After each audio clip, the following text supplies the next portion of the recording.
Welcome to the Epic English channel. Good night. Merry Christmas. Thank you for coming. My wife and I waved goodbye when our last guest left our porch. Every year, Amy and I regularly host a holiday party for our neighbors. The party started with just 4 couples and have gradually grown over the years. This year there were more than 35 participants, and about a third of them didn't live nearby.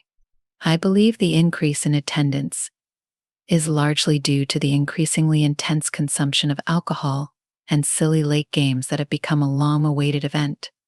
Each year, the games have become a bit more daring, but they've never gone too far. As with Amy and me, most of the participants were between 25 and 35 years old, and most had a couple of kids. So it wasn't exactly a wild and crazy group you might hang out with in college. They were just nice, hardworking young parents who needed to let their hair down for one night a year. The neighbor ladies always brought more food than any of the partygoers could eat, and we, along with all the husbands, made sure there was plenty of drinks. So when a few neighbors started bringing friends from outside the neighborhood, it was nothing unusual. Up until this year, there was nothing unusual about it. This year, without telling me, my wife invited several of her colleagues to the party.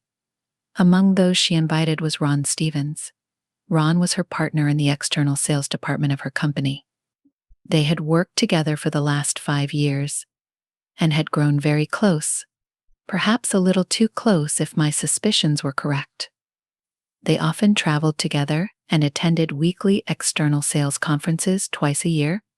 Just a few days before the party, he had been the subject of some rather heated conversations in our family. His presence in my home would prevent me from enjoying the evening that I helped Amy tidy up the house and take out the trash. When I returned, she was just finishing up in the kitchen. It was time to confront her.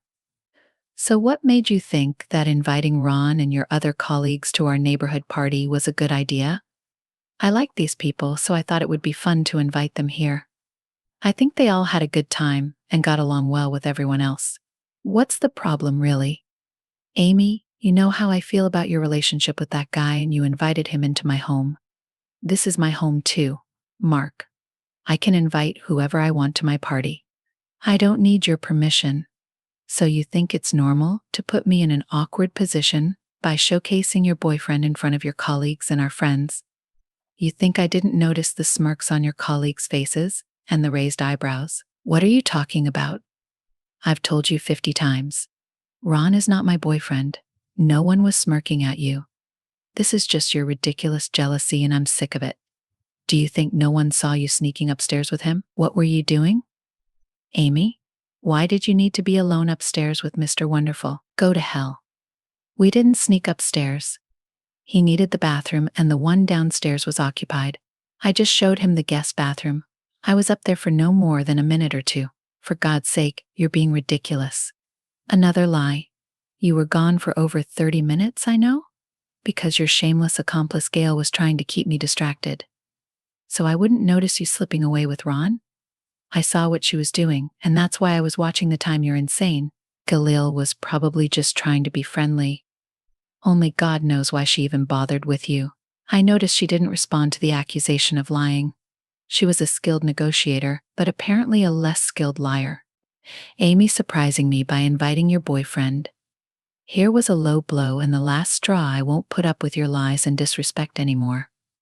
I turned and started up the stairs while she hurled more lies and insults after me. That I went to our bathroom and began gathering some of my toiletries. As I was putting my things into a bag, I dropped my deodorant. I bent down, and while rummaging through the trash to retrieve it, I caught a glint of gold foil. My heart sank and my hand froze. I took a deep breath and grabbed the foil. Damn, it was a wrapper from Protection Game Over. I had a vasectomy after the birth of our second child, so I didn't need protection. Now I knew that everything I suspected was true. This adulterers was cheating on me. Amy burst through the open bathroom door, continuing to hurl insults and calling me paranoid that I stood with my back to her, then slowly turned to face her, holding the foil wrapper in front of me. This isn't paranoia when it's the truth. Oh damn, someone must have slipped that in as a joke. It's not what you think. I didn't do anything. Stop, just stop. Just stop lying. It's over. Amy, I've had enough. Don't dream of it. This isn't the end. This was a mistake.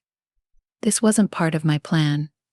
Yeah, I know you didn't plan for me to find evidence of your deceit. That was a big mistake. No, that's not what I meant. Please let me explain what happened. I think it's damn clear what happened. You slipped away from the party and slept with your boyfriend while I was downstairs, entertaining your friends. Was it especially thrilling doing it in my house while I was downstairs? No, it wasn't like that at all. Please, baby, please let me explain. It wasn't what I planned. I stuffed the foil wrapper into my pocket. Amy stepped back as I squeezed past her. I heard her trying to follow me as I entered the guest bedroom and shut the door right in her face. I locked it just as she grabbed the handle. Mark, please. You have to let me explain. It's not what you think. Please, Mark. Please open the door. You have to talk to me. Please open the door. I was sure she didn't know how to pick a lock, but just in case I pushed a dresser against the door. Amy was banging on the door and begging me to open it until I turned on the TV and raised the volume. Falling asleep was hard. I replayed every time Amy had worked late, done on late-night sales trips and attended conferences. Had she been sleeping with Ron all this time? Damn, it hurt too much to imagine, but it seemed all too real. A tear rolled down my cheek, and my heart clenched as I thought about what I'd have to tell my little girls that their mom and dad would be separating.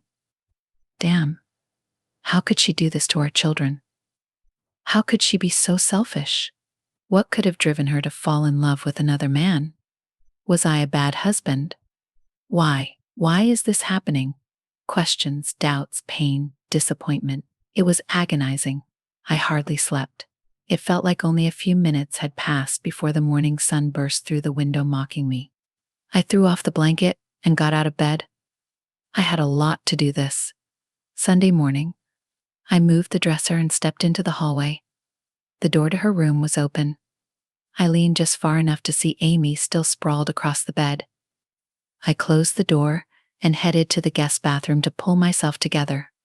I got dressed and went to the kitchen for coffee. I had just taken my cup to the table when Amy walked in. She looked terrible, her eyes swollen, hair disheveled, nose red, and I guessed she was suffering from a hangover. But damn it, she still looked beautiful to me. My stomach clenched with another wave of pain. Damn, how could this happen to us just enough for a cup? Please help yourself, I said, gesturing to the counter. Her coffee cup was already beside the coffee maker. I had poured exactly the right amount of skim milk she liked, just as I did every morning. Damn it, I hadn't even realized I'd done it. She poured herself coffee, brought it to the table, and sat across from me. Mark, I messed up. I thought I was being so clever. I thought it would teach you a lesson. But now I realize I ruined everything. I'm such a fool. I just wanted to shock you, but everything went sideways. I'm so sorry. You didn't deserve to be treated like this. You have every right to be angry with me. Well, thank you for giving me permission to be angry. That's so generous of you. You invite your boyfriend into my home, then go on to sleep with him, knowing the house is full of our friends and your colleagues. My God, it's really generous of you to let me be angry about that. No, darling. Please let me explain from the beginning. A bit late to explain your plans, don't you think I? And all our neighbors had to watch you put your plan into action last night.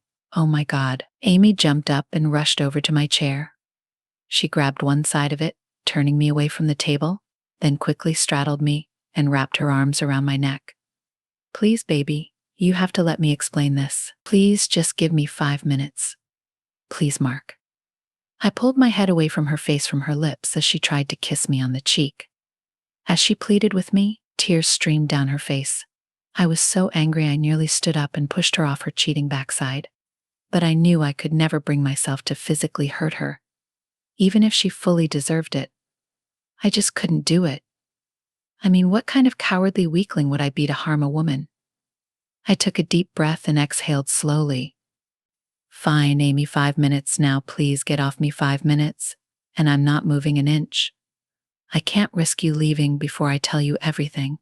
I raised my left wrist and glanced at my watch. I know now that it was incredibly foolish, but everything last night was just a charade until that idiot Ro messed it all up. I raised an eyebrow. All right, all right, all right. You've been complaining about Ron for months. You kept saying you didn't trust him, and therefore you didn't believe I could handle that jerk. Even if I told you I had no sexual interest in him, you wouldn't believe me. It was like you thought I was some naive little teenage girl who couldn't resist a smooth tea-talking king salesman as if I'd ever fall for his lines or any other sleazy guy. Fine. I admit he did try to hit on me just like a lot of other guys, heck. Sometimes even some of my clients come on to me thinking I might sweeten the deal just to make a sale. Mark, I'm not an idiot. I know how I look and I know guys will always try, but I always say and no. Sure, I've learned to say no with a nice smile to avoid bruising anyone's ego, but it's always a firm and no. So after what felt like the 40T or 50T time you started pestering me about some nonsense, I just got mad and decided to show you how foolish you were being. So I came up with a plan and asked Ron and Gail to help me. I knew you saw me going upstairs with Ron. In fact, we had to wait until you were busy filling the ice bowl so you'd be facing the stairs. When we made our move, Gail was supposed to be so obvious that you'd immediately understand she was our distraction. While we snuck upstairs, everything went exactly as I planned. I led Ron to our room and sat him in your chair. I sat on the bed waiting for you to burst in. After a few minutes, I realized you weren't coming to rescue me or confront me. At that moment, I was too drunk to understand how much I had hurt you. I guess I thought you had just given up on us and I started to cry. Ron came over, pulled me into his arms and let me cry on his shoulder. After a few minutes, I noticed he was stroking my back and my hair. I stopped crying and began to pull away from him, but he kissed me. I must have been a few seconds late in reacting, and he took it as a green light. His hand slid down my back, and he pressed himself against me.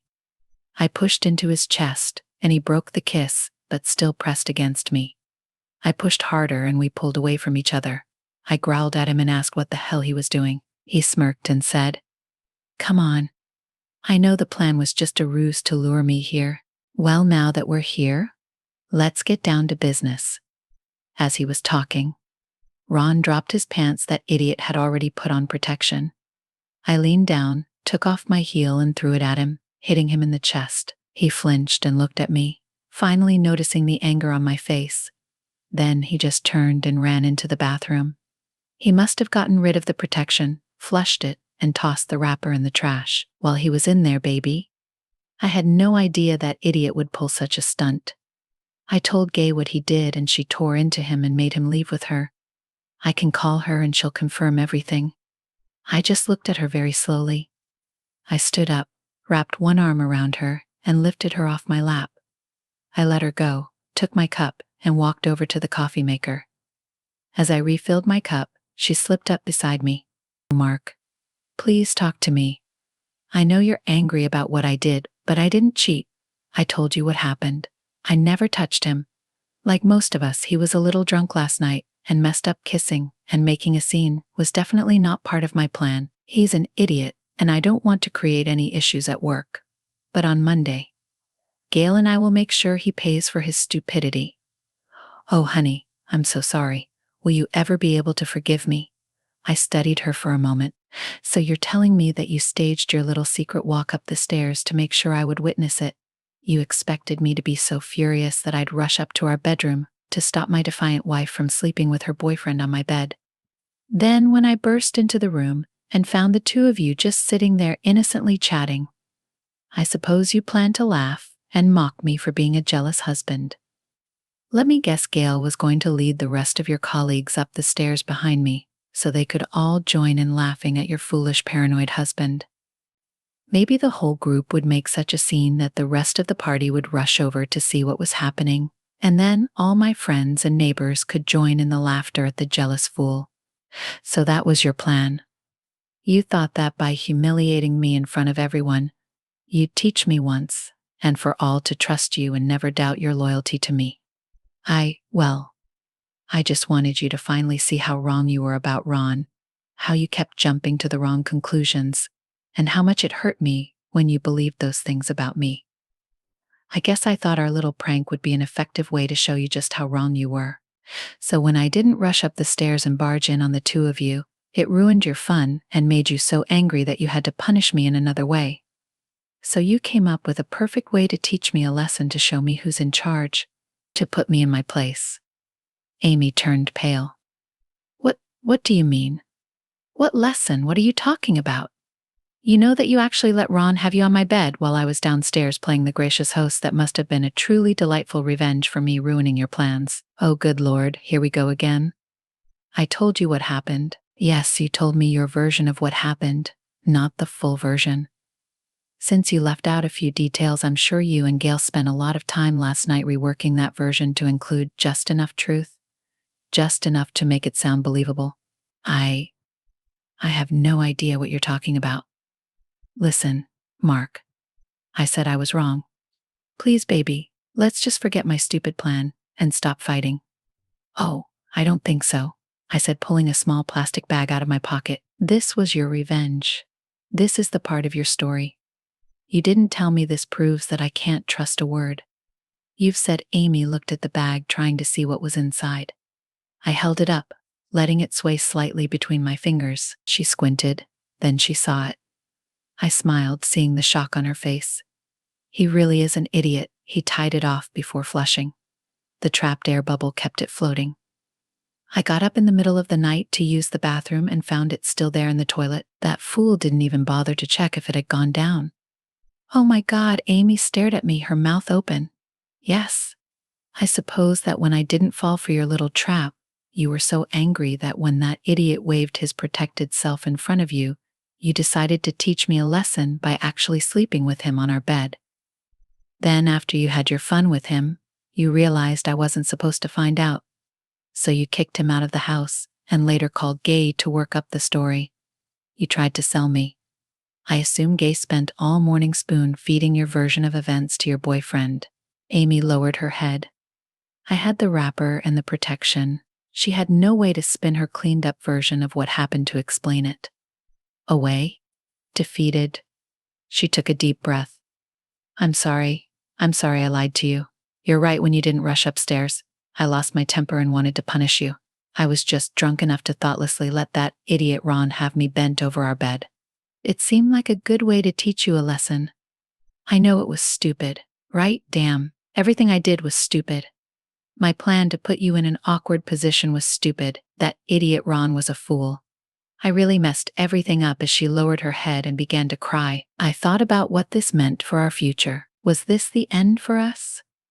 Could I get past a one-time event born out of anger and frustration? Emotions I had helped fuel with my constant doubts? Doubt, that gnawing feeling inside me that something was wrong? Months ago I sensed that something had changed, that Amy had changed. But how? Why did I believe she was involved with Ron? Why was she willing to go to such lengths to make me see that Ron was never a threat? At least not until she let her anger and intoxication get the better of her last night. And that she decided secretly sleeping with Ron was a fitting punishment for me ruining her plan. This was not the Amy I married. When did sex become so meaningless to her that she could use it as a symbolic punishment? Oh God, meaningless sex, not for love, but for another purpose. Damn. I looked at her sobbing figure. She had become a skilled manipulator. Gail must have taught her the fine art of negotiation, using every advantage. Gail, her mentor, the woman who consistently outperformed all her male competitors. Gay, now aging a divorced sales manager, had taken young Amy under her wing. Gail, notorious for her promiscuity, had shown Amy how to win every negotiation with her male clients. Damn, how could I have been so blind? I was so proud of her for suddenly taking the lead in sales. Over the past few years, she had received numerous awards and bonuses. Gail was her biggest cheerleader. The bonuses allowed us to start funding our kids' college and cover all our bills, but at what cost? Time for some answers. I began to clap slowly. Bravo, bravo. That was quite a performance. Such quick thinking. Galilee trained you well. It didn't take you long to realize you'd lost the battle with Ron. So you bring me these tearful apologies, hoping I'll focus on your one mistake. A mistake you made in the heat of the moment, and with a bit of alcohol. A mistake you're almost certain you can convince the father of your children to forgive for the kid's sake. I have to admit, it's a pretty good strategy. You know, I'm hopelessly devoted to my girls and willing to do anything for them. So you're counting on me being ready to set aside my outrage over this mistake to avoid causing emotional pain to my innocent children, and why not? I mean, now you've confessed to your cruel plan to teach me a lesson by humiliating me, and you've admitted to the mistake you made in a drunken moment of distress. When I ruined your plan, you've taken responsibility for it all and asked for my forgiveness. My God, what more could you have done? The tears stopped. Amy froze, studying my face, trying to read my unspoken thoughts. She didn't say a word, but I could almost see her mind racing, figuring out where this was going and how she might regain control of the situation. Amy, I believe what you told me about Ron and what happened at the party. I'm sorry I suspected you of having an affair with him. I'm now convinced that this incident was your only time with Ron. Yes, baby, it was the only time. I swear it was a stupid mistake, and I promise I'll never have any kind of sexual contact with that idiot again. Please, honey, can't we just put all this behind us? I love you so much. Please, baby. Please. Even if I said I was willing to forgive your attempts to humiliate me and forgive the sex with another man in our marital bed, there's still the issue of everyone else. What do you mean? Who else? I have to admit. It took me way too long to figure it out. As soon as I met Gay and heard all the rumors about her, I should have seen this coming, but I trusted you. Then later, when my gut kept telling me something was wrong, I thought it was Ron. I was wrong about Ron, but I had every reason to be worried about you. Didn't I? Worried? What do you mean by worried? I don't understand what you're talking about. I sighed, tired, and leaned back in my chair, shaking my head. I was so exhausted from the deception, the half-truths, the evasions. I didn't have any concrete proof of what she'd done, but I knew deep down I'd lost her months ago. My sweet love, the woman I'd hoped to love for the rest of my life, was gone. There's no doubt. Gay showed her the path to wealth and rewards, but it was Amy who chose to walk that path. She willingly decided to break her vows and engage in infidelity, and for what? Her ego, a few extra dollars, cheap thrills. Damn it, it doesn't matter why she did it. Amy, I know what you've been doing. I know how you've closed so many sales. I can't even begin to tell you how much it hurts to know what you've become. The shock on her face was all the confirmation I needed. It was brief, but I saw it before she could compose herself and smile at me. Mark, darling, I thought we were done with this nonsense. I admitted my one mistake with Ron, but I have no idea what you're talking about now. I don't know what you think you know, but I just want to stop all these crazy conversations and get on with our life. Now we need to pull ourselves together and go pick up your daughters. I know they love your parents, but I'm sure they miss their dad, so that's exactly what we did. I spent the rest of the day admiring my girls and thinking over my options. On Monday, I met with a lawyer and filed for divorce, citing irreconcilable differences. My lawyer told me not to hold my breath or get my hopes up, but she still filed a petition requesting joint custody of the girls with me as the primary custodian. I requested that Amy be served at work to make sure it caught Gay's attention. Midday, my phone rang just after I received confirmation that she'd been served. Mark, have you lost your mind? You're going to divorce me over that nonsense? With Ron? It was meaningless, it was wrong, it was stupid, and we talked about all of it. Baby, you can't do this to our girls. You love them too much. Punish me any way you want, but please don't tear our family apart. I've already told you Ron is just a small part of this. I simply can't stay married to the woman. You've become more of this crazy talk. Baby, I'm worried about you. Obviously, you're struggling to come to terms with my foolish mistake. I get that. But this divorce talk could hurt our girls. We need to work through this. Maybe counseling would help us. Do you want me to set that up? Sign the papers, Amy. Then you'll be free to live your life. However, You want the girls and I will be just fine on our own. They can stay with me while you travel and you can see them as often as you like. Don't even think about it. There won't be any damn divorce and I would never let you take my girls from me. You're going to stop this nonsense right now. If you fight me on this, you'll regret it. Mark. I love you. Please don't make me fight you. An hour later, my phone rang. It was Gail. I'd been expecting her call. Tell your protégé to sign the papers. It's your only option. She signs the agreement. The girls stay with me and you can keep grooming her for your clients. Silly boy, you have no proof she's ever done anything besides that one time with Ron, and that had nothing to do with me. Come on, you seem smarter than that.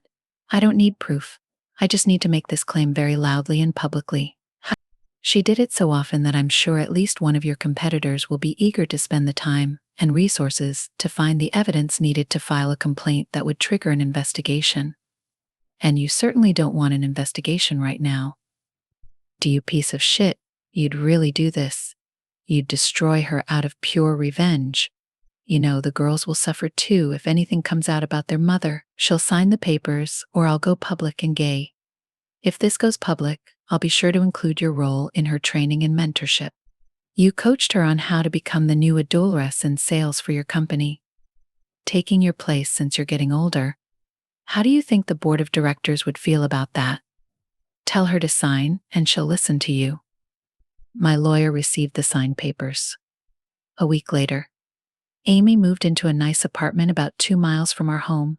She sees the girls often and usually attends all their school and sports events. We rarely talk, and as far as I know, she's still using all her assets to close sales and win awards. A week ago, I saw Gay and Amy leaving a nice restaurant. I had just pulled into the parking lot when they walked up to the car. Gail opened the door, then turned back to Amy. She pulled her in and they kissed passionately. I sat there for a few minutes, stunned. Once again, Amy surprised me. Damn, how did I not know she liked women? It certainly explained why Gail had such a strong influence on her. Maybe I never truly knew her. But I'm definitely glad to be rid of her. I don't know if I'll ever get married again. But if I find myself thinking about it, I'll definitely be asking a lot more questions before putting a ring on someone's finger. Lesson learned. Thank you for listening until the end. See you in the next episode of Epic English. Take care of yourself and your loved ones. Goodbye.